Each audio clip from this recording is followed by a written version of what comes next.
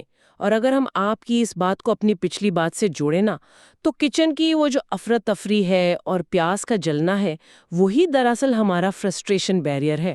ارے ہاں، جب پہلی بار ہم سے کھانا خراب ہوتا ہے تو جو غصہ اور الجھن ہم محسوس کرتے ہیں وہ کوئی منفی چیز نہیں ہے، وہ مایوسی اصل میں ایک سگنل ہے جو دماغ کو یہ پیغام دے رہا ہے کہ بھئی ہمارے پرانے طریقے کام نہیں کر رہے، اب ہمیں اس نئے ماحول کے حساب سے خود کو ڈھالنا پڑے گا۔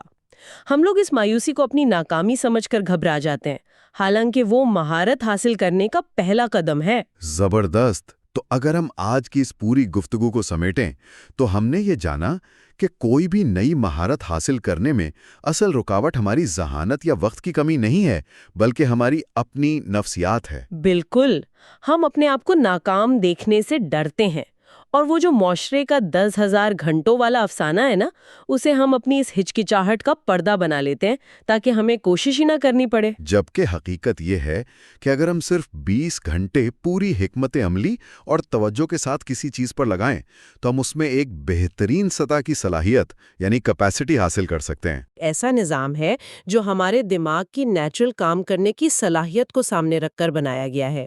صحیح، اور یہ سفر اب یہاں ختم نہیں ہوا۔ مطلب اگر آج کے اس گفتگو سے کسی کے اندر کوئی نیا ہنر سیکھنے یا کوئی نئی زبان بولنے کی چنگاری بھڑکی ہے تو اگلا حصہ مزید اہم ہونے والا ہے۔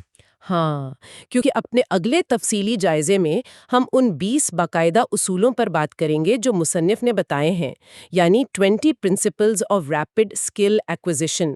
ہم قدم بقدم یہ سیکھیں گے کہ ان 20 گھنٹوں کو عملی طور پر کیسے گزارنا ہے۔ بالکل، اور اس سے پہلے کہ ہم آج کی گفتگو کو ختم کریں، آپ کے پاس کوئی آخری خیال ہے جو ہم چھوڑ کر جائیں؟ ہاں، میں اسی کچن والی مثال سے جڑی ایک بہت ہی گہری سائنسی حقیقت کی طرف دھیان دلانا چاہوں گی۔ ہم نے سیکھتے وقت کی مایوسی یا فرسٹریشن کا بار بار ذکر کیا نا۔ جدید نیورو سائنس میں ایک تصور ہے جسے برین پلاسٹیسٹی یعنی دماغ کی لچک کہا جاتا ہے۔ اچھا، دماغ کی لچک؟ جی، جب ہم کوئی نیا اور مشکل کام کر رہے ہوتے ہیں اور ہمیں شدید غصہ یا الجھن محسوس ہو رہی ہوتی ہے تو وہ کیفیت صرف ایک احساس نہیں ہوتی، اس وقت واقعی میں جسمانی سطح پر ہمارے دماغ کے پرانے نیورونز ٹوٹ رہے ہوتے ہیں اور نئے رابطے بنا رہے ہوتے ہیں۔ واہ، یعنی ہمارا دماغ اندر سے بدل رہا ہوتا ہے۔ بالکل، وہ مایوسی دراصل اس بات کا ثبوت ہے کہ دماغ بدل رہا ہے۔ اب اس سے ایک بہت بڑا سوال پیدا ہوتا ہے، وہ کیا؟ اگر اس ابتدائی مایوسی سے بچنے کے لیے ہم نئی چیزیں سیکھنا چھوڑ دیں اور واپس اپنے آرام دہ صوفے پر بیٹھ کر ٹی وی دیکھنے لگ جائیں، تو کیا ہم دراصل اپنے دماغ کو تبدیل ہونے، پھیلنے اور جوان رہنے سے تو نہیں روک رہے؟ واہ، کیا کمال کی بات ہے! یہ خیال تو اپنے اندر ایک پوری دنیا سمیٹے ہوئے ہیں۔ واقعی، اگلی بار جب کچن میں پیاز جلیں یا گٹار بجاتے ہوئے انگلیاں درد کریں اور وہ مایوسی حاوی ہونے لگے تو یہ یاد رکھنا چاہیے کہ وہ مایوسی ہماری کمزوری نہیں ہے، وہ مایوسی دراصل ہمارے دماغ کے اپ گریڈ ہونے کی آواز ہے۔ بالکل صحیح۔ تو اس اپ گریڈ کے عمل سے گھبرانے کے بجائے اس کا استقبال کریں۔ آج کی یہ نشست ہماری مائنڈ ورس سیریز کا دوسرا حصہ ہے۔ جی بالکل، اور مجھے اس پر بات کرنے کا بے صبری سے انتظار تھا، کیونکہ آج ہم جوش کاؤفمن کی کتاب دی فرسٹ 20 آورز کے دوسرے باب کا ایک گہرا مطالعہ کرنے والے ہیں۔ ہاں، اور آج کا ہمارا مشن بھی بڑا واضح ہے۔ مطلب ہم نے ان 10 بنیادی اصولوں کو سمجھنا ہے جن کی مدد سے کوئی بھی نیا ہنر تیزی سے سیکھا جا سکتا ہے، اور وہ بھی انفو اوورلوڈ کا شکار ہوئے بغیر۔ ایگزیکٹلی، انفو اوورلوڈ ہی تو سب سے بڑا مسئلہ ہے۔ بالکل۔ تو بات یہ ہے کہ ہم سب کے پاس، مطلب میری اپنی زندگی میں بھی ایسی چیزوں کی ایک لمبی فہرست ہوتی ہے جو ہم سیکھنا چاہتے ہیں۔ کبھی لگتا ہے کوئی نیا ساز بجانا سیکھ لیں، کبھی لگتا ہے کوڈنگ سیکھ لیں۔ ہاں، اور پھر ہوتا کیا ہے؟ ہوتا یہی ہے کہ وقت اور ہمت کی کمی آڑے آ جاتی ہے۔ ہم شروع تو بڑے جوش سے کرتے ہیں مگر پھر جلدی ہار مان لیتے ہیں۔ دیکھیں، یہیں پر ہم سب سے بڑی غلطی کرتے ہیں۔ اصل مسئلہ وقت کی کمی نہیں ہے۔ اچھا، تو پھر کیا ہے؟ مسئلہ یہ ہے کہ ہمارے سیکھنے کا طریقہ ہی غلط ہوتا ہے۔ آج کی اس گفتگو میں ہم انہی 10 اصولوں کی عملی تشریح کریں گے تاکہ ہم مستقل مزاجی سے کسی بھی چیز میں مہارت حاصل کر سکیں۔ زبردست۔ تو پھر بنا کسی تاخیر کے شروع کرتے ہیں۔ پہلا اصول کیا کہتا ہے؟ تو پہلا اصول یہ ہے کہ ایک پسندیدہ منصوبہ چنیں۔ کتاب اسے چوز اے لویبل پروجیکٹ کہتی ہے، کیونکہ شوق ہی اصل میں سیکھنے کے عمل کا ایندھن ہے۔ مطلب اگر انٹرسٹ نہیں ہے تو گاڑی نہیں چلے گی؟ بالکل نہیں۔ یہاں کتاب میں کارل پاپر کا ایک بڑا زبردست حوالہ دیا گیا ہے۔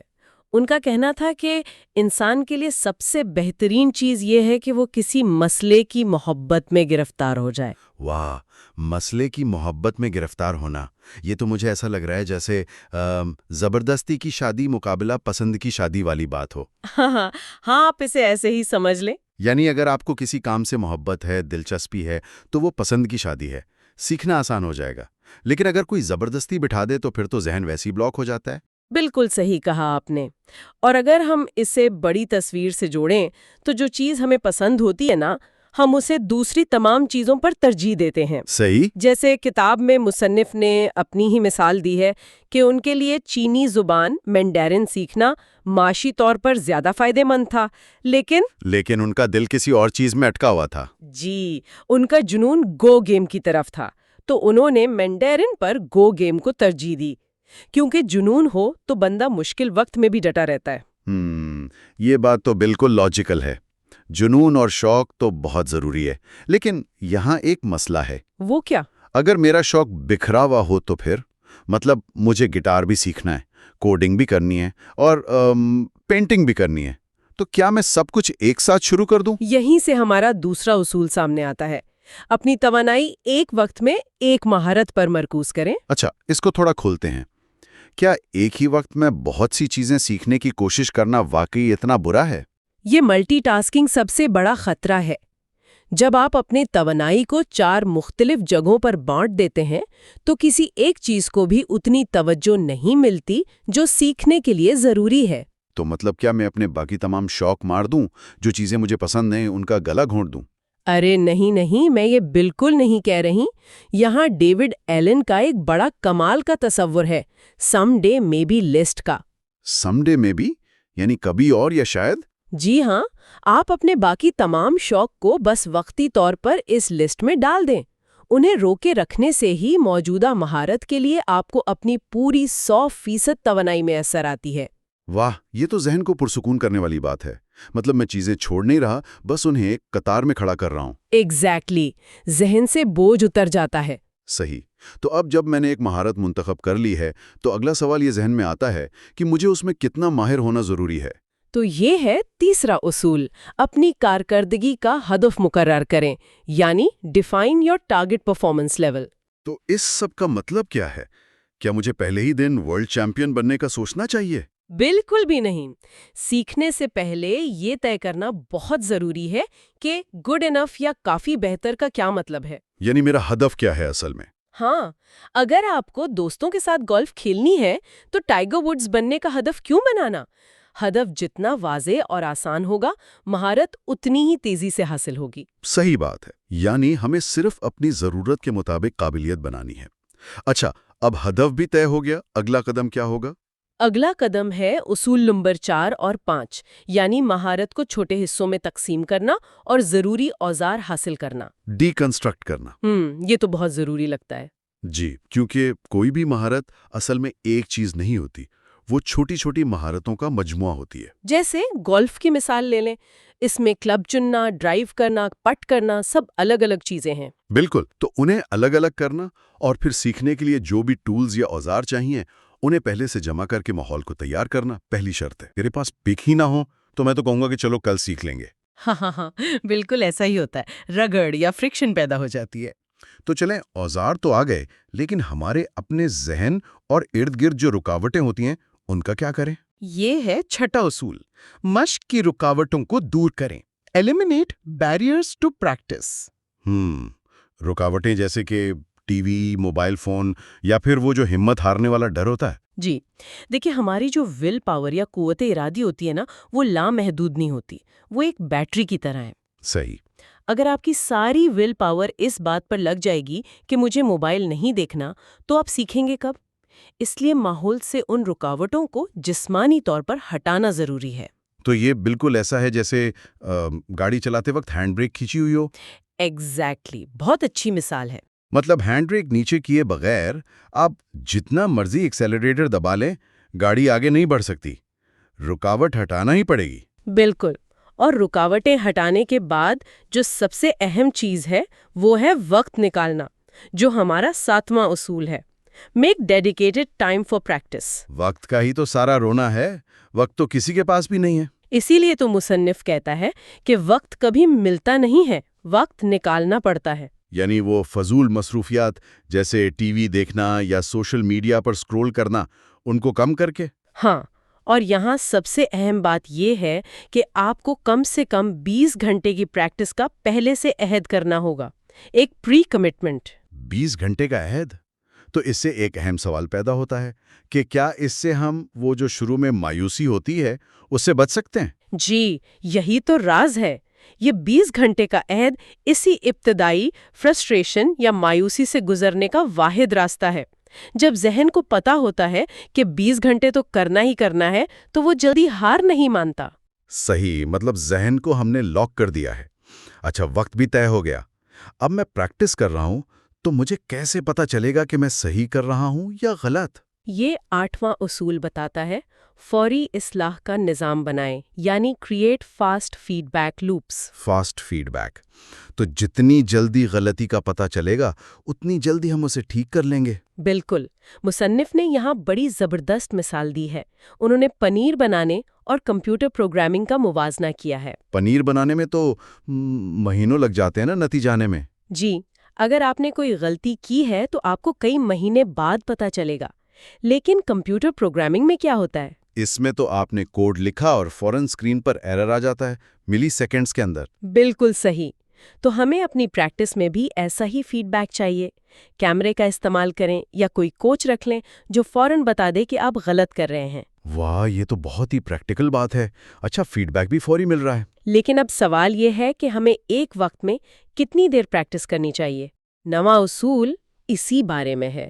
گھڑی کے مطابق چھوٹے وقفوں میں مشق کریں، practice by the clock in short bursts. لیکن اگر شوق ہے تو گھڑی دیکھنے کی کیا ضرورت ہے؟ مطلب جب تک تھک نہ جائیں کرتے رہیں. یہ گھڑی کا چکر کیا ہے؟ یہاں جو چیز حیران کن ہے وہ یہ ہے کہ ہمارا جو انسانی ذہن ہے نا، وہ وقت کا اندازہ لگانے میں بہت کچا ہے۔ اچھا، وہ کیسے؟ جب کوئی کام ہمارے لیے نیا اور مشکل ہوتا ہے تو ہمیں لگتا ہے وقت ٹھہر گیا ہے۔ آپ کو لگے گا آپ 1 گھنٹے سے پریکٹس کر رہے ہیں، لیکن گھڑی دیکھیں گے تو صرف 20 منٹ گزرے ہوں گے۔ اوہ ہاں، یہ تو جم میں بہت ہوتا ہے. پلانک کرتے ہوئے 1 منٹ بھی 1 صدی لگتا ہے. ایگزیکٹلی، اسی لیے کاؤنٹ ڈاؤن ٹائمر کا استعمال کرنا چاہیے۔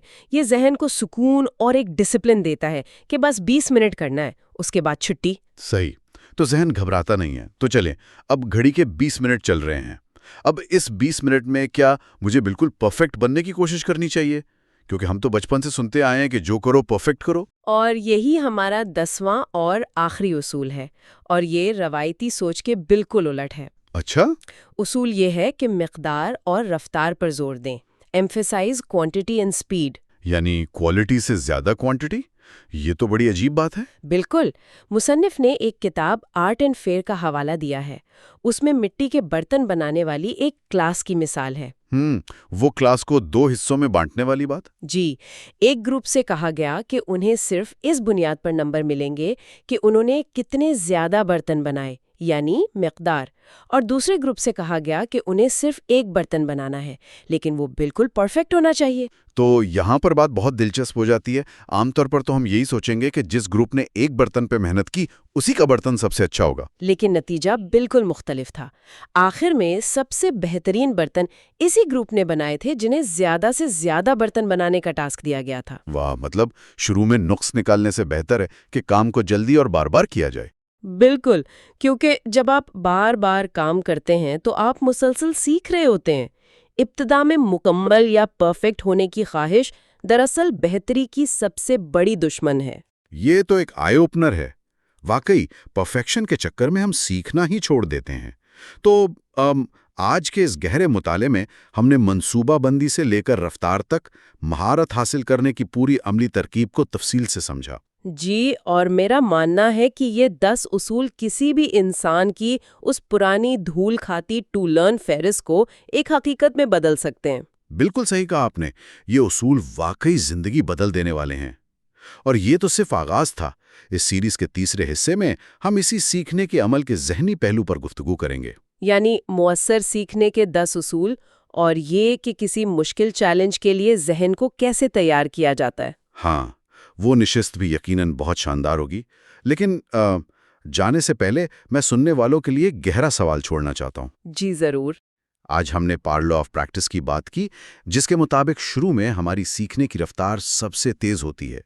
تو ذرا سوچئے، کیا نیا کام کرتے وقت عجیب یا بے وقوف دکھنے کا ڈر انسان کو اپنے ہی دماغ کے سب سے تیز اور پرجوش نشوونما کے مرحلے سے محروم نہیں کر دیتا؟ یہ واقعی سوچنے کی بات ہے۔ ہاں، کیا ہم فقط دوسروں کی نظر میں مکمل دکھنے کے لیے کچھ نیا سیکھنے کا سارا لطف قربان کر رہے ہیں؟ اس پر ضرور غور کیجیے گا۔ یہ اس سلسلے کا تیسرا حصہ ہے۔ آج ہم جوش کافمن کی کتاب کے باب نمبر 3 پر اپنی توجہ مرکوز کر رہے ہیں، جس کا عنوان ہے مؤثر سیکھنے کے 10 اصول۔ ہاں، اور یہ باب اصل میں ایک بہت ہی گہرا مطالعہ ہے، مطلب یہ سمجھنے کے لیے کہ ہم اپنے دماغ کو کسی نئے ہنر کے لیے کیسے تیار کر سکتے ہیں۔ بالکل، چلیے اس کو کھول کر دیکھتے ہیں۔ کبھی غور کیا ہم لوگوں نے کہ ہماری الماریوں میں یا کمرے کے کسی کونے میں کتنی ایسی کتابیں اور آلات پڑے ہوتے ہیں؟ ہاں، جو ہم نے کسی نئے شوق کے لیے خریدے ہوتے ہیں۔ صحیح کہا، ایک نیا چمکدار گٹار جس پر اب بس دھول جم رہی ہے، یا پھر کسی نئی زبان کو سیکھنے کی وہ مہنگی کتابیں۔ ہاں، ہم انسان ارادہ تو بہت جلدی کر لیتے ہیں، لیکن عمل کی باری آئے تو چند ہی دنوں میں ہمت ہار جاتے ہیں۔ اصل میں ہم بیچ راستے میں اس لیے رک جاتے ہیں کیونکہ ہم دماغ کے سافٹ ویئر کو ترتیب دینا نہیں جانتے۔ زبردست بات کی آپ نے۔ تو آج ہم صرف مشق کی بات نہیں کریں گے، بلکہ اس سے پہلے کی ذہنی تیاری پر بات کریں گے۔ مطلب یہ گہرا مطالعہ کوئی معلومات کا ڈھیر نہیں ہے۔ صحیح، دیکھیں یہ اس بارے میں ہے کہ ہمارا دماغ کچی معلومات کو پروسیس کر کے ایک عملی ہنر میں آخر تبدیل کیسے کرتا ہے۔ تو چلیے سیدھا اس تصور کی طرف چلتے ہیں جس نے مجھے کتاب پڑھتے ہوئے سب سے زیادہ حیران کیا۔ کافمن بات شروع ہی ایک بہت بنیادی فرق سے کرتا ہے، ہنر حاصل کرنا اور سیکھنا۔ یعنی اسکل ایکوزیشن اور لرننگ کے درمیان کا فرق، یہ بہت اہم ہے۔ ہاں، ہم تو بچپن سے یہی سنتے آئے ہیں نا کہ سیکھنا ہی ہنر ہے، لیکن مصنف کہتا ہے کہ یہ دونوں بالکل الگ دنیا ہیں۔ اس نے اپنی خود کی مثال دی ہے۔ بالکل، وہ اسپینش والی مثال۔ صحیح، کہ کیسے ہائی اسکول میں 4 سال تک اسپینش زبان کی گرامر رٹنے کے باوجود وہ آج اسپینش میں ایک عام سی گفتگو بھی نہیں کر سکتا۔ اور یہی وہ مقام ہے جہاں ہمارا روایتی تعلیمی نظام بری طرح ناکام ہوتا ہے۔ تعلیمی سیکھنے کا زور صرف یادداشت پر ہوتا ہے، مطلب بس اصول یاد کر لو اور امتحان پاس کر لو۔ صحیح، لیکن اس کے برعکس مصنف نے ارجنٹینا کے ایک لڑکے کارلوس کی بڑی شاندار مثال دی ہے۔ ہاں، کارلوس نے کبھی انگریزی زبان کی گرامر کی کلاس نہیں لی۔ اچھا، تو پھر اس نے انگریزی کیسے سیکھی؟ اس نے محض اسکائپ پر لوگوں کے ساتھ گھنٹوں بے ساختہ بات چیت کی، اور اس حد تک عبور حاصل کر لیا کہ وہ ایک مقامی شخص کی طرح بولنے لگا۔ واہ، یہ تو بڑی حیرت والی بات ہے۔ ہاں، ماہر لسانیات ڈاکٹر سٹیون کریشن کی تحقیق بالکل اسی نقطے کی وضاحت کرتی ہے۔ زبان کو سیکھنا ایک شعوری عمل ہے جس میں ہم گرامر کے اصولوں کو دماغ میں دہراتے رہتے ہیں۔ بالکل، جبکہ زبان کو حاصل کرنا یعنی ایکوزیشن وہ ایک غیر شعوری عمل ہے۔ دماغ خود بخود زبان کے پیٹرنز کو اپنا لیتا ہے۔ مطلب ہم صرف کتابیں پڑھ کر تیراک نہیں بن سکتے۔ لیکن ذرا ٹھہریں، کتاب میں ٹریننگ یعنی تربیت کو بھی ہنر حاصل کرنے سے الگ رکھا گیا ہے؟ ہاں، یہ تھوڑا عجیب لگتا ہے شروع میں۔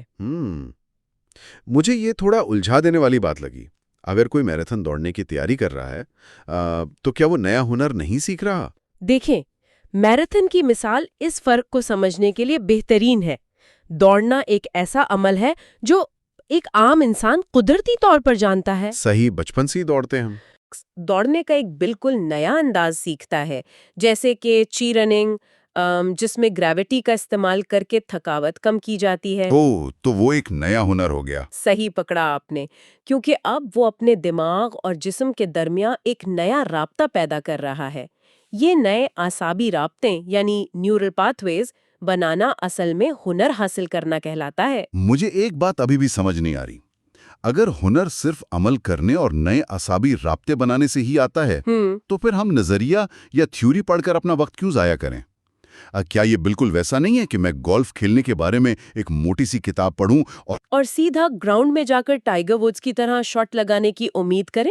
ہاں بالکل ویسے ہی ہے نا۔ دیکھیں، یہ ایک بہت جائز سوال ہے۔ یہاں جو چیز حیران کن ہے وہ یہ ہے کہ کتاب پڑھنا آپ کو ڈوبنے سے نہیں بچائے گا، لیکن یہ آپ کو بتائے گا کہ ہاتھ پاؤں کیسے مارنے ہیں۔ اچھا، مطلب اس کی اپنی ایک اہم جگہ ہے۔ ہاں، سیکھنا یا لرننگ اہم ہے، کیونکہ یہ معلومات اکٹھا کرنا آپ کو مشق کے دوران خود کو درست کرنے میں مدد دیتا ہے، جسے ہم سیلف کریکٹ کہتے ہیں۔ سیلف کریکٹ، صحیح۔ سوچئے، جب آپ گولف کی شاٹ لگاتے ہیں اور گیند غلط سمت میں چلی جاتی ہے تو وہ کتابی علم آپ کے دماغ میں ایک مانیٹر کی طرح کام کرتا ہے، جو بتاتا ہے کہ میری کوہنی مڑ گئی تھی یا میرا زاویہ ٹھیک نہیں تھا۔ بالکل۔ اگر آپ کے پاس وہ بنیادی علم نہ ہو تو آپ اندھیرے میں تیر چلاتے رہیں گے، آپ کو کبھی معلوم نہیں ہوگا کہ آپ غلطی کہاں کر رہے ہیں۔ یہ ہوئی نا بات، یعنی علم وہ کوچ ہے جو آپ کے اپنے دماغ کے اندر بیٹھ کر آپ کی رہنمائی کرتا ہے۔ صحیح کہا۔ تو سوال یہ پیدا ہوتا ہے کہ یہ کوچ کتنا پڑھا لکھا ہونا چاہیے؟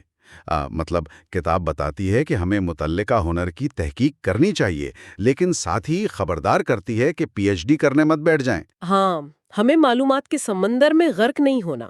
تحقیق کا مقصد صرف بنیادی خاکہ سمجھنا ہے، یعنی پہلا اصول یہی ہے کہ ریسرچ کریں۔ پر کتنی ریسرچ؟ بس سرسری جائزہ لیں، اسکمنگ کریں۔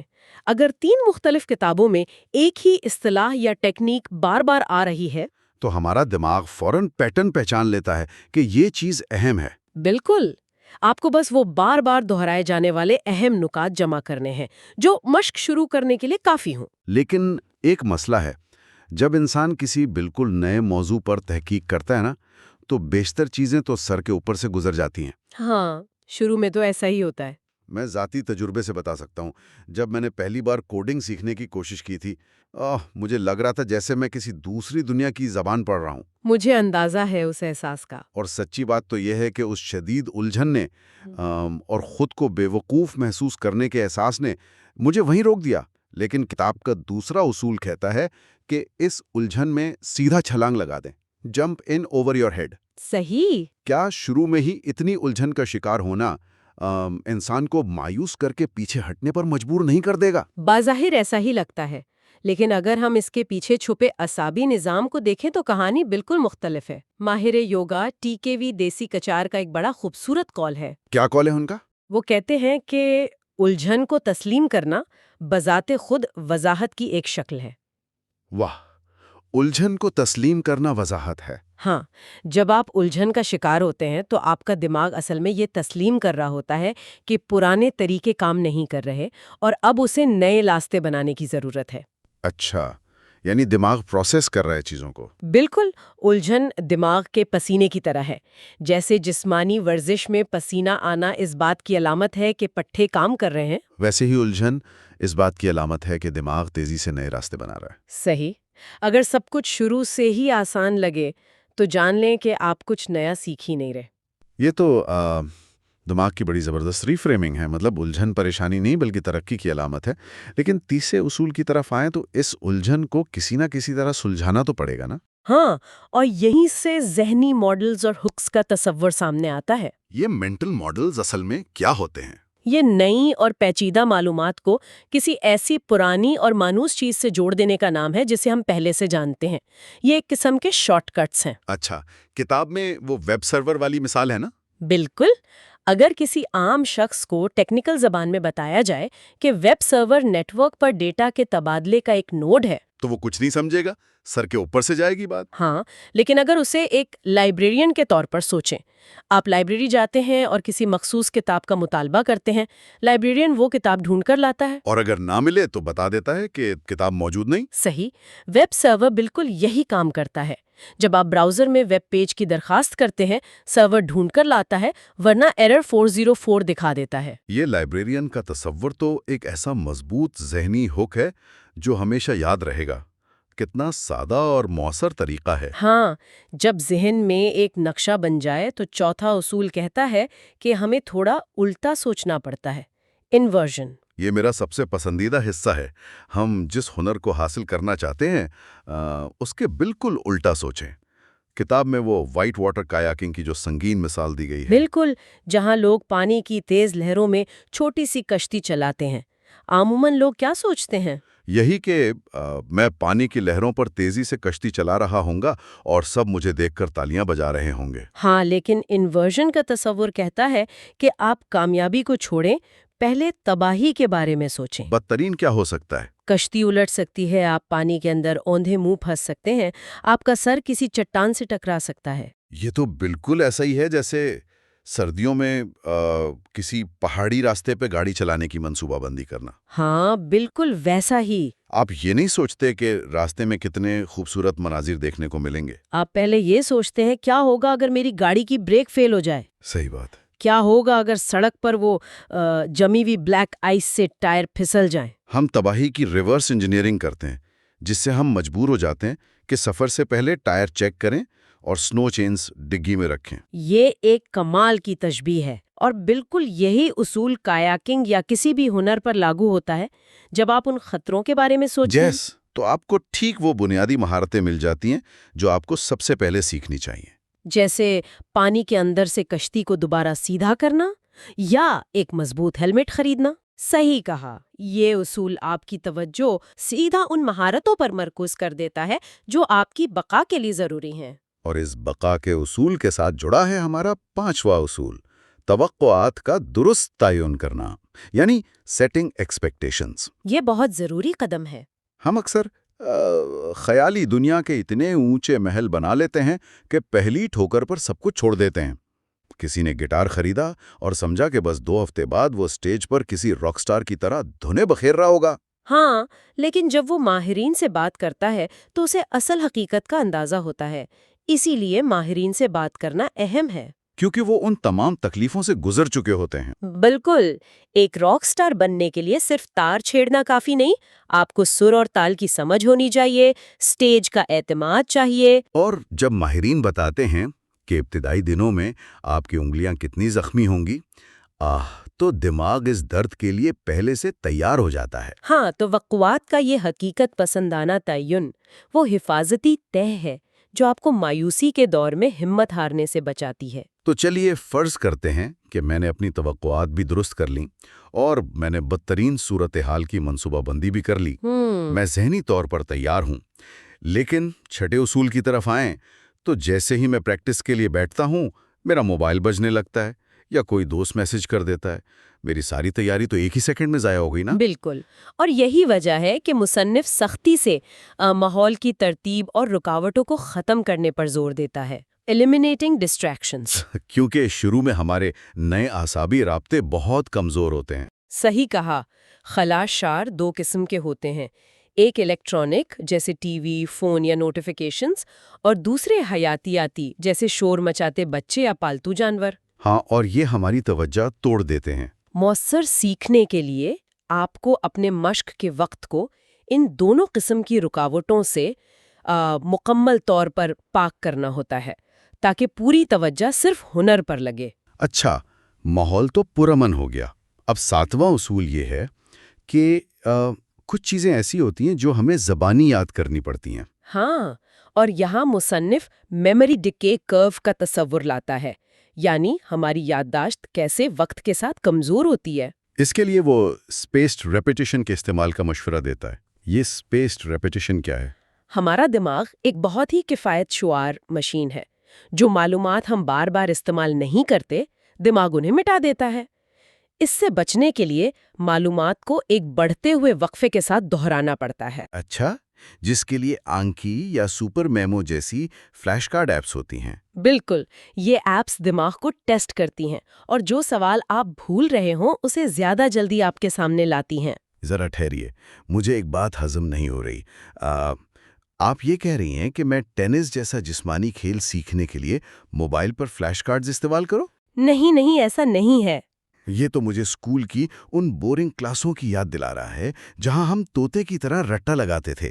جسمانی کھیل میں فلیش کارڈز کا کیا کام؟ آپ کا اعتراض بالکل بجا ہے۔ یہاں یہ فرق سمجھنا انتہائی ضروری ہے۔ فلیش کارڈز پٹھوں کی یادداشت یعنی مسل میموری کے لیے بالکل نہیں ہے۔ اچھا، ٹینس کے شاٹس آپ فلیش کارڈ سے نہیں سیکھ سکتے، اس کے لیے گراؤنڈ میں ہی پسینہ بہانا پڑے گا۔ فلیش کارڈ صرف ان حصوں کے لیے ہے جن کا تعلق تیز رفتار علمی یادداشت سے ہے، کوگنیٹو ریکال۔ مطلب جیسے میں نئی زبان سیکھ رہا ہوں تو اس کے الفاظ مجھے فوراً یاد آنی چاہیے۔ ہاں، یا اگر آپ کوئی انسٹرومنٹ سیکھ رہے ہیں تو کون سا کارڈ کہاں ہے یہ فوراً ذہن میں آنا چاہیے۔ جہاں چیزوں کو تیزی سے یاد کرنے کی ضرورت ہو وہاں یہ ایپس جادو کا کام کرتی ہے۔ یہ ہوئی نا وضاحت۔ تو فلیش کارڈز دماغ کے لیے ہیں، لیکن جو کام ہم جسمانی طور پر کرتے ہیں اس کے لیے ہمیں چیک لسٹ اور سکیفولڈز بنانے ہوتے ہیں۔ یہ 8واں اصول ہے۔ بالکل۔ سکیفولڈ تو ایک تعمیراتی اصطلاح ہے نا، جیسے کسی عمارت کو بناتے وقت اس کے گرد جو لوہے یا بانس کا عارضی ڈھانچہ لگایا جاتا ہے تاکہ مزدور کھڑے ہو کر کام کر سکیں۔ صحیح۔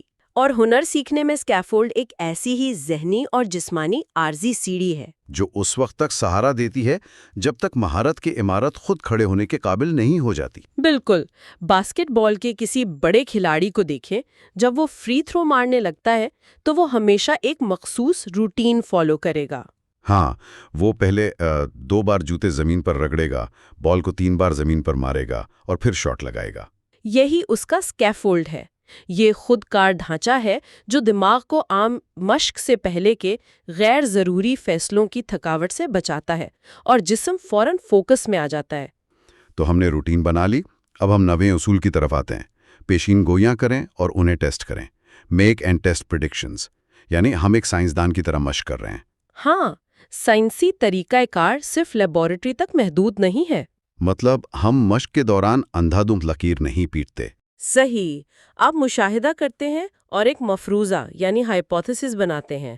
آپ سوچتے ہیں کہ اگر میں گٹار بجاتے وقت اپنی کلائی کا زاویہ تھوڑا سا تبدیل کروں تو کیا آواز بہتر آئے گی؟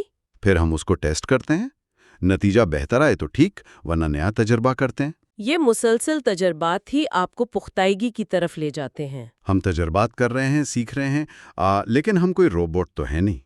اور یہ ہمیں کتاب کے 10ویں اور آخری اصول کی طرف لاتا ہے، جو شاید سب سے اہم اصول ہے، اپنی حیاتیات کا احترام کریں۔ Owner your biology. ہاں، مصنف یہاں ٹونی شوارٹز کی تحقیق کا حوالہ دیتا ہے کہ انسانی دماغ توجہ مرکوز کرنے کے لیے تقریباً 90 منٹ کا ایک سائیکل رکھتا ہے۔ بالکل، اور اس کے بعد وہ تھکنے لگتا ہے۔ یہ کوئی نفسیاتی بہانہ نہیں ہے، ایک ٹھوس حقیقت ہے۔ مطلب ہم فزیکلی تھک جاتے ہیں۔ ہاں، کیونکہ دماغ بے پناہ توانائی، خاص طور پر گلوکوز خرچ کر رہا ہوتا ہے۔ 90 منٹ کے بعد یہ میٹابولک ذخائر ختم ہونے لگتے ہیں۔ تو اگر میں اس کے بعد بھی زبردستی کام جاری رکھوں تو کیا ہوگا؟ تو آپ اصل میں کچھ نیا نہیں سیکھ رہے ہوتے، آپ صرف اپنے جسم کو اذیت دے رہے ہوتے ہیں۔ اس کے بعد آرام، مناسب خوراک اور نیند انتہائی ضروری ہے۔ تو اس کا مطلب ہے کہ جب ہم سو رہے ہوتے ہیں یا آرام کر رہے ہوتے ہیں تو کیا سیکھنے کا عمل رک جاتا ہے؟ یہ اس مطالعے کا سب سے دلچسپ پہلو ہے۔ جب آپ آرام کر رہے ہوتے ہیں تو سیکھنے کا عمل رکتا نہیں ہے، بلکہ وہ اپنے سب سے اہم مرحلے میں داخل ہو جاتا ہے۔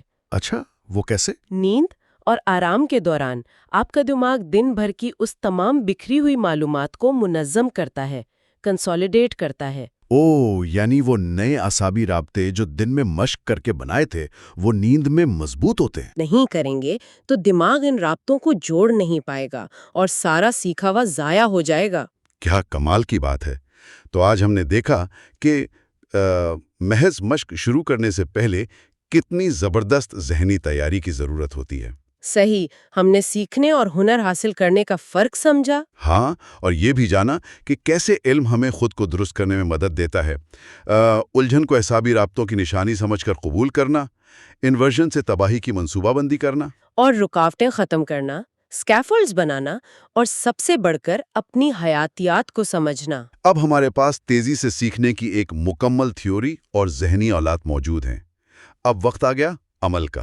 ہاں، اور اگلے حصے میں ہم اس کو عملی جامہ پہنائیں گے۔ بالکل، اس سلسلے کے چوتھے اور آخری حصے میں ہم دیکھیں گے کہ تھیوری کو عمل میں کیسے لایا جاتا ہے۔ ہم ان حقیقی دنیا کے ہنر کا جائزہ لیں گے جو مصنف نے خود سیکھے ہیں، جیسے کہ یوگا، پروگرامنگ اور ایسی دوسری مہارتیں۔ لیکن جانے سے پہلے آج کی گفتگو سے جو ایک چونکا دینے والی بات سامنے آئی وہ یہ 90 منٹ کی حیاتیاتی حد ہے۔ ذرا اس بارے میں سوچئے، اگر ہمارا دماغ واقعی 90 منٹ کے بعد تھک کر چور ہو جاتا ہے اور اس سے معلومات پروسیس کرنے کے لیے آرام کی ضرورت ہوتی ہے، تو پھر ہمارا پورا تعلیمی اور کارپوریٹ دفتری نظام ہمیں مسلسل 8 یا 9 گھنٹے کرسیوں پر کیوں بٹھائے رکھتا ہے؟ یہ تو ایک بہت ہی گہرا سوال ہے۔ کیا ہم کامیابی اور کریئر کی دوڑ کے نام پر اصل میں اپنی ہی حیاتیات اور سیکھنے کی قدرتی صلاحیتوں کے خلاف ایک ایسی جنگ لڑ رہے ہیں جسے ہم کبھی نہیں جیت سکتے؟ ان سوالوں پر ضرور غور کیجیے گا۔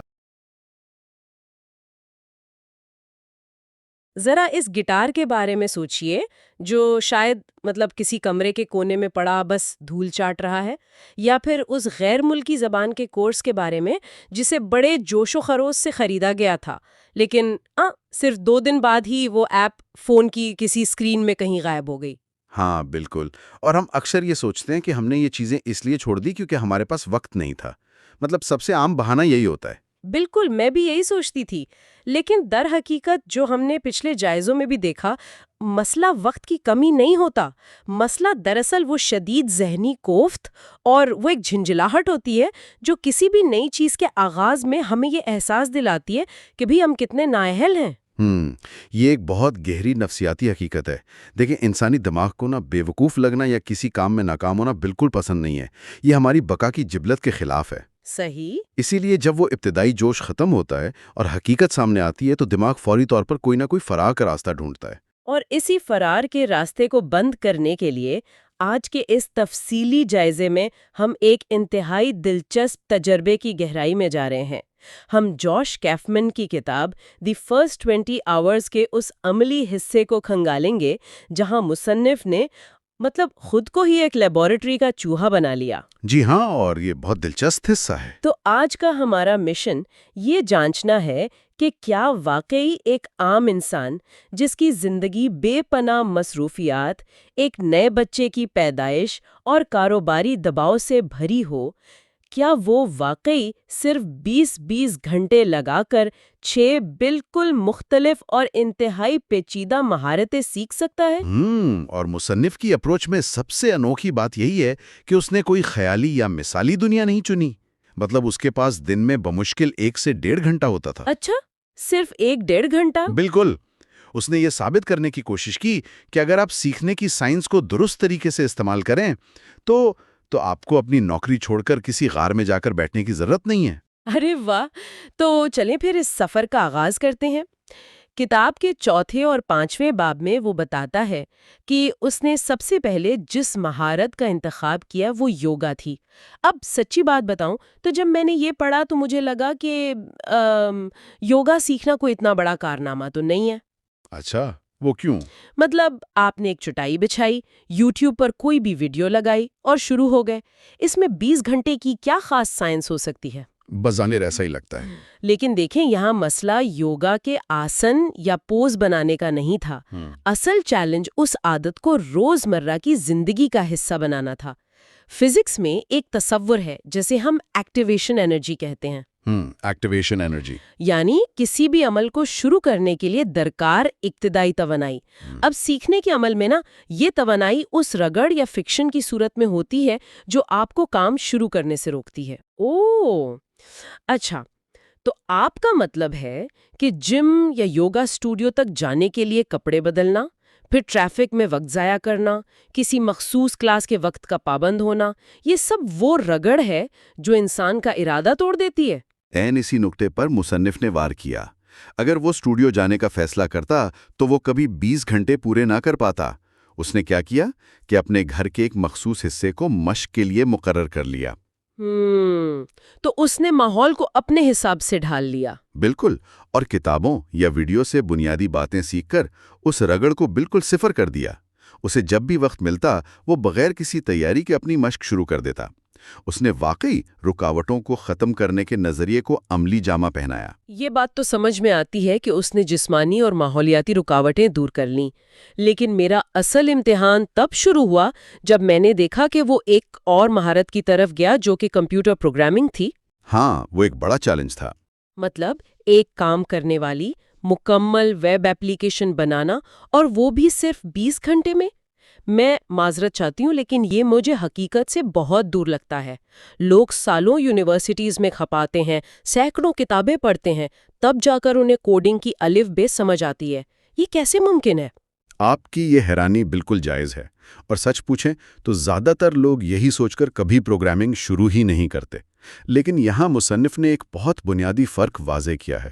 کون سا فرق؟ کمال یعنی پرفیکشن اور کافی ہونے یعنی سفیشنسی کے درمیان فرق۔ دیکھیں، اس کا مقصد سلیکان ویلی کا کوئی ٹاپ انجینئر بننا تھوڑی تھا۔ اس کا ہدف صرف ایک مخصوص فعال پروگرام بنانا تھا جو اس کا ایک چھوٹا سا کام کر سکے۔ ذرا رکیے، میں اس بات کو ایک مثال سے سمجھنے کی کوشش کرتی ہوں۔ یہ تو بالکل ایسا ہو گیا نا کہ اگر کسی کو کھانا پکانے کا شوق ہے تو اس کا مطلب یہ ہرگز نہیں کہ اسے سیدھا دنیا کے مشہور ترین وہ جو میکلین سٹار شیف ہوتے ہیں ان کی ٹریننگ لینی چاہیے۔ بالکل صحیح کہہ رہی ہیں آپ۔ وہ صرف ایک بہترین ڈش بنانا سیکھ سکتا ہے، مثال کے طور پر ایک کمال کی بریانی بنانا۔ اب اس ایک بریانی کے لیے اسے تمام مسالوں کی کوئی مولیکولر کیمسٹری سمجھنے کی تو ضرورت نہیں ہے، بس اس مخصوص ترکیب کے اجزاء اور عمل پر عبور حاصل کرنا ہے۔ کیا پروگرامنگ کے معاملے میں بھی بالکل ایسا ہی ہوا؟ کمال کی تشبیہ دی ہے آپ نے، بالکل ایسا ہی ہوا۔ مصنف نے پوری کمپیوٹر سائنس تھوڑی پڑھی، اس نے صرف وہ مخصوص زبانیں اور ٹول سیکھے جو اس ایک ویب ایپلیکیشن کے لیے ضروری تھے۔ یعنی اس نے صرف اپنا مطلوبہ حصہ اٹھایا۔ جی، اور اس عمل میں جس چیز نے سب سے بڑا کردار ادا کیا وہ تھا تیزی سے ملنے والا فیڈ بیک، یا جسے فاسٹ فیڈ بیک کہتے ہیں۔ اچھا، یہ فیڈ بیک سیکھنے کے عمل کو تیز کیسے کرتا ہے؟ مجھے تھوڑا سا سمجھائیں۔ دیکھیں، جب آپ کوئی اور کام کرتے ہیں جیسے کوئی مضمون لکھتے ہیں تو آپ کو کئی دن بعد پتہ چلتا ہے کہ وہ کیسا لکھا گیا، کسی کے پڑھنے کے بعد۔ لیکن پروگرامنگ میں جب آپ کوڈ کی کوئی لائن لکھ کر انٹر دباتے ہیں تو کمپیوٹر ملی سیکنڈز میں جواب دیتا ہے۔ ہاں، یہ تو ہے، یا تو وہ چل جاتا ہے یا ایرر آ جاتا ہے۔ بالکل، یا تو وہ کام کرتا ہے یا اسکرین پر سرخ رنگ کا ایرر آ جاتا ہے۔ دماغ کو فوراً پتہ چل جاتا ہے کہ کوئی غلطی ہوئی ہے۔ یہ فوری فیڈ بیک لوپ نا دماغ کی نیورو پلاسٹیسٹی کو حیران کن حد تک تیز کر دیتا ہے۔ ارے واہ! تو دماغ فوری طور پر اپنی غلطی کو پہچان کر اسے درست کرتا ہے اور ایک نیا ذہنی ماڈل بنا لیتا ہے۔ جی، آپ اندھیرے میں تیر نہیں چلا رہے ہوتے، غلطی فوراً پکڑی جاتی ہے اور آپ آگے بڑھ جاتے ہیں۔ یہ تو ہو گیا کچھ نیا تخلیق کرنے کا مرحلہ، لیکن باب 6 میں مصنف نے جو کیا وہ میرے نزدیک نیا سیکھنے سے زیادہ اذیت ناک کام تھا۔ ہاں، آپ ٹچ ٹائپنگ کی بات کر رہی ہیں۔ بالکل، اس نے ٹچ ٹائپنگ سیکھنے کا فیصلہ کیا، لیکن ایک بالکل نئے اور غیر روایتی کی بورڈ پر۔ ہم سب نے اپنی زندگی میں وہ روایتی جو کوارٹی کی بورڈ ہوتا ہے وہی استعمال کیا ہے۔ ہماری انگلیوں کو پتا ہے کہ کون سا حرف کہاں ہے۔ اور یہی تو اس تجربے کا سب سے تکلیف دہ حصہ تھا۔ پرانی عادتوں کو توڑنا نا نئی عادت بنانے سے کئی زیادہ مشکل کام ہے۔ اس سے تو میں یوں دیکھتی ہوں کہ ایک نئی مہارت سیکھنا جیسے یوگا یا تھوڑی بہت پروگرامنگ وہ ایک خالی پلاٹ پر عمارت بنانے کے مترادف ہے۔ بالکل۔ لیکن ایک پرانی اور پختہ عادت کو مٹا کر نیا طریقہ سیکھنا، یہ تو ایسا ہے جیسے آپ کو ایک بنی ہوئی مضبوط اور کئی منزلہ عمارت کو پہلے پوری طرح گرانا پڑے گا، اس کا ملبہ ہٹانا پڑے گا اور پھر اسی بنیاد پر ایک نئی عمارت کھڑی کرنی پڑے گی۔ یہ تو ایک شدید ذہنی اذیت لگتی ہے۔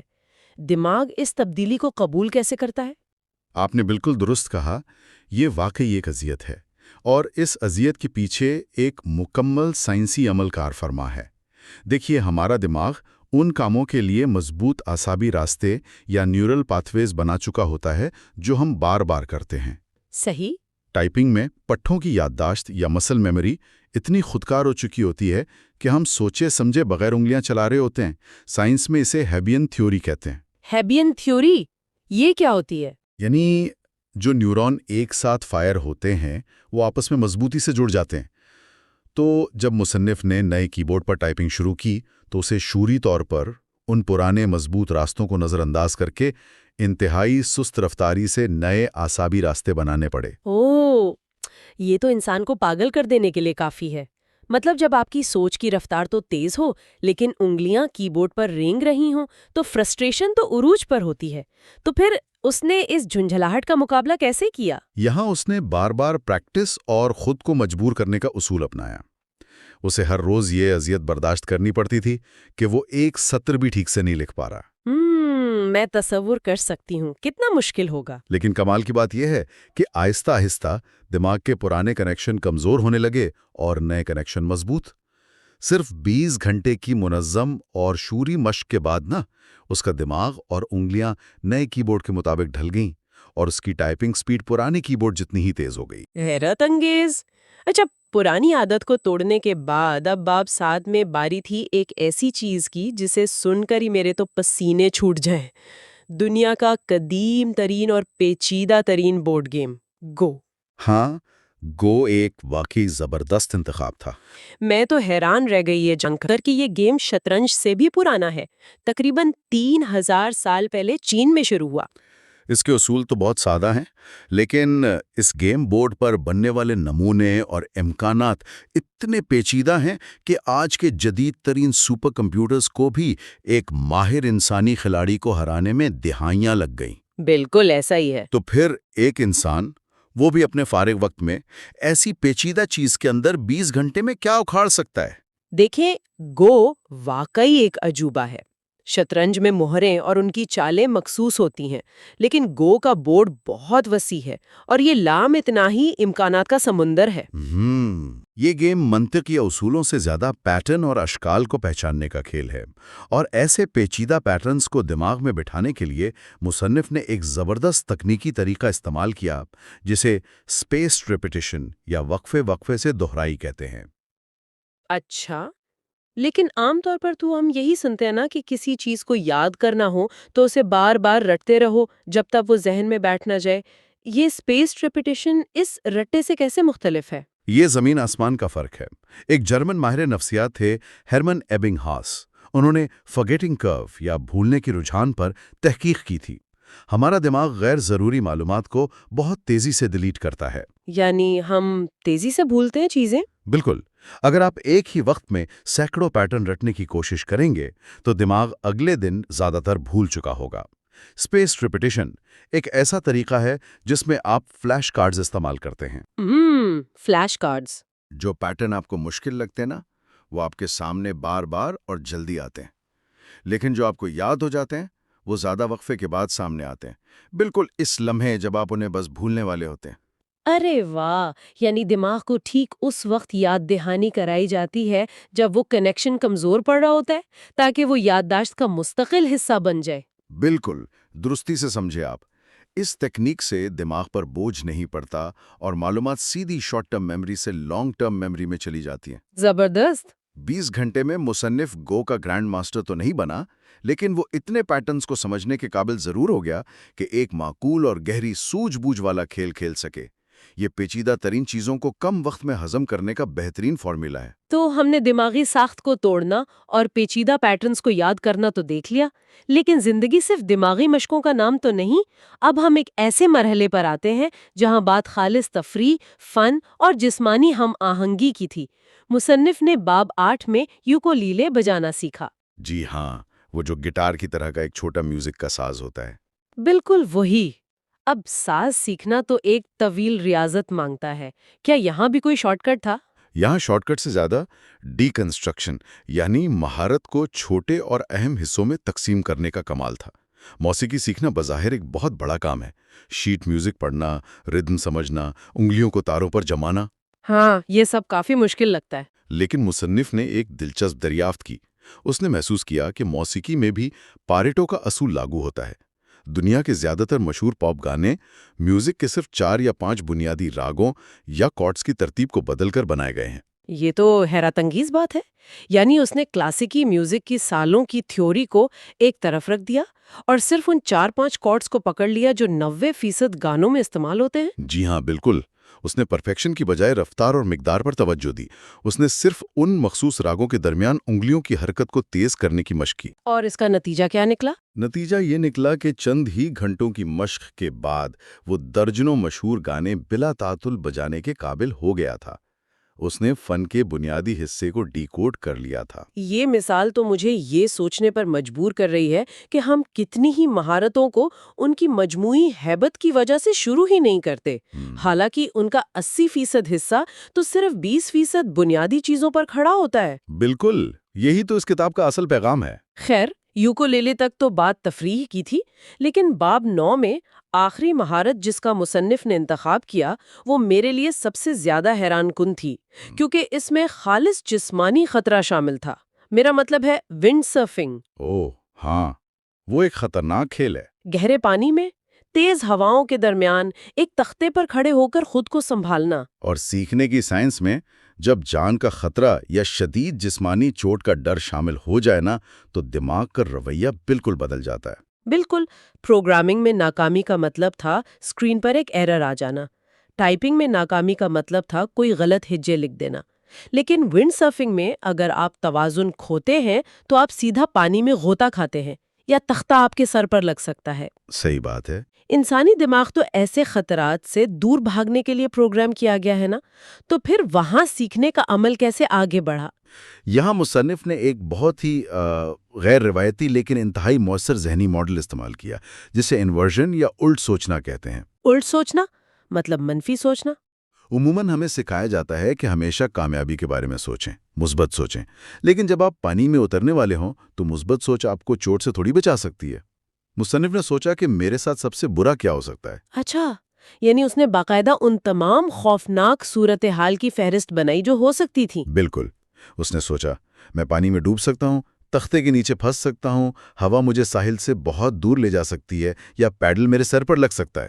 اوہ خدا، یہ تو واقعی ڈراؤنا ہے۔ اور جب اس نے بدترین صورتحال کا تعین کر لیا نا تو پھر اس نے ان سے بچنے کی تیاری کی۔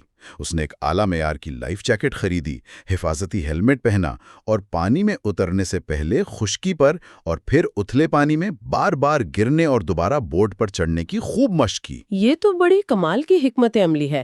جب آپ کو پتا ہو کہ گرنے پر جان نہیں جائے گی تو دماغ کا وہ حصہ جو خوف پیدا کرتا ہے، جسے شاید ایمگڈیلا کہتے ہیں، وہ پرسکون ہو جاتا ہے۔ بالکل درست۔ اور آپ ساری توجہ توازن برقرار رکھنے پر لگا سکتے ہیں۔ لیکن جسمانی مشقت والے کاموں میں ایک اور مسئلہ بھی تو ہوتا ہے، تھکاوٹ کا۔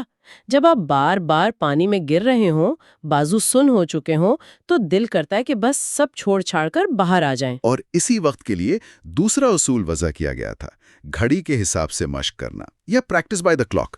دیکھیں، جب آپ تھک جاتے ہیں، مایوس ہوتے ہیں، تو آپ کو لگتا ہے کہ آپ 2 گھنٹے سے مشق کر رہے ہیں، حالانکہ بمشکل 15 منٹ گزرے ہوتے ہیں۔ ہاں، یہ تو ہم سب کے ساتھ ہوتا ہے، وقت جیسے رک سا جاتا ہے۔ مصنف 20 منٹ کا ٹائمر لگا کر مشق کرتا تھا۔ اس کا اصول یہ تھا کہ جب تک یہ گھنٹی نہیں بجے گی، چاہے مجھے کتنی ہی دفعہ پانی میں گرنا پڑے، میں مشق نہیں چھوڑوں گا۔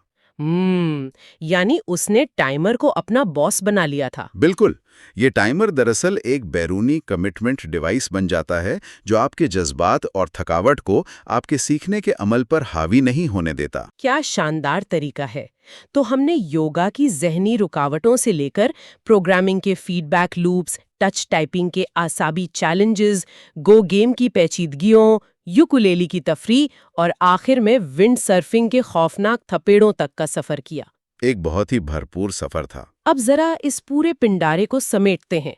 ان 6 مختلف تجربات سے گزرنے کے بعد وہ کون سا ایسا حتمی نچوڑ ہے جسے ہم ایک قانون کی طرح کسی بھی نئی چیز کو سیکھنے پر لاگو کر سکتے ہیں؟ ان تمام ابواب کا لب لباب اور اس پوری سائنس کا مرکز ایک ہی تصور پر آ کر رکتا ہے، اور وہ ہے پیشگی عہد یا پری کمٹمنٹ۔ پری کمٹمنٹ یعنی پہلے سے طے کر لینا۔ جی، ہم نے شروع میں جس فرسٹریشن بیریئر یا شدید جھنجھلاہٹ کی بات کی تھی نا، وہ ہر مہارت میں آئے گی، چاہے وہ کی بورڈ پہ انگلیاں سیدھی نہ ہونا ہو یا پانی میں بار بار گرنا۔ اس بیریئر کو توڑنے کا واحد طریقہ یہ ہے کہ آپ شروع کرنے سے پہلے خود سے یہ پختہ اور اٹل عہد کریں کہ چاہے کچھ بھی ہو جائے، میں اس کام کو کم از کم 20 گھنٹے ضرور دوں گا۔ یعنی وہ 20 گھنٹے آپ کی انا، آپ کے ڈر اور آپ کی بیزاری کے خلاف ایک نفسیاتی معاہدہ ہے۔ جب آپ کو معلوم ہوتا ہے کہ مجھے ہر صورت یہ وقت پورا کرنا ہے، تو ابتدائی ناکامیاں آپ کو روک نہیں سکتی۔ بالکل صحیح سمجھا آپ نے۔ اور دوسری اہم چیز جو مجھے ذاتی طور پر بہت متاثر کر گئی، وہ ہے توقعات کا بوجھ اتارنا۔ یہ جو ہم ہر چیز میں 10,000 گھنٹے والی پرفیکشن ڈھونڈتے ہیں نا، یہ ہمیں کچھ بھی نیا کرنے سے روکے رکھتی ہے۔ یہ نفسیاتی طور پر بہت بڑی آزادی ہے جب انسان یہ مان لیتا ہے کہ مجھے دنیا کا بہترین کھلاڑی، موسیقار یا پروگرامر نہیں بننا، مجھے صرف اس مہارت کا اتنا حصہ سیکھنا ہے جس سے میں اپنا مطلوبہ کام خوش اسلوبی سے کر سکوں، تو سیکھنے کا خوف بالکل غائب ہو جاتا ہے۔ سفیشنسی یعنی کافی ہونے کو ہدف بنانا دراصل اس تیز رفتار سیکھنے کے عمل کی اصل چابی ہے۔ تو آج کی گفتگو کا واضح پیغام یہی ہے کہ اپنے ذہن سے اس مفروضے کو نکال پھینکیں کہ کسی نئی اور مشکل چیز کو سیکھنے کے لیے آپ کو اپنی زندگی روک دینی پڑے گی۔ بے شک۔ اب وقت آ گیا ہے کہ آپ اپنی اس فہرست پر نظر دوڑائیں جو سالوں سے زیر التوا ہے۔ آج ہی اپنی پسند کی کوئی ایک مہارت چنیں، اس کے حصوں کو ڈیکنسٹرکٹ کریں، اپنی رگڑ کو کم کریں اور اپنے 20 گھنٹے کی گھڑی شروع کر دیں۔ میرا بھی یہی ماننا ہے کہ اگر ایک مصروف باپ اور کاروباری شخص اپنی افراتفری والی زندگی میں 6 مشکل مہارتیں سیکھ سکتا ہے، تو انسان کا دماغ ہماری سوچ سے کہیں زیادہ لچکدار اور طاقتور ہے۔ سائنسی عمل ہے۔ بالکل۔ لیکن جانے سے پہلے میں چاہتی ہوں کہ سننے والے ایک بہت گہرے سوال پر ضرور غور کریں۔ اگر انسان کا دماغ واقعی اس قدر طاقتور ہے کہ وہ کسی بھی نئی، انجان اور پیچیدہ چیز کے بنیادی اصولوں کو ڈیکوڈ کر کے صرف 20 گھنٹے کی منظم مشق سے قابل قبول حد تک سیکھ سکتا ہے، تو ذرا سوچئے ہمارے روایتی تعلیمی نظام کا کیا جواز رہ جاتا ہے؟ یہ ایک بہت اہم سوال ہے۔ وہ اسکول اور کالج جو بنیادی چیزیں سکھانے، ایک زبان سکھانے یا ایک ہنر سکھانے میں سالوں اور دہائیاں لگا دیتے ہیں، کیا ان کا سکھانے کا وہ روایتی اور سست طریقہ کار انسانی دماغ کے قدرتی تیز رفتار اور حقیقی سیکھنے کے عمل کے بالکل برعکس کام کر رہا ہے؟ کیا ہم دہائیوں سے استاذہ اور اداروں کی پیدا کردہ مصنوعی رگڑ کا شکار ہے؟ ذرا سوچئے گا ضرور۔ اس تفصیلی جائزے میں ہمارے ساتھ اس سفر پر چلنے کا بہت شکریہ۔ کمنٹس میں اپنے پسندیدہ پروجیکٹ کے بارے میں ضرور بتائیں۔ اگلے جائزے تک کے لیے اپنی گھڑیوں کو چلتا رکھیے۔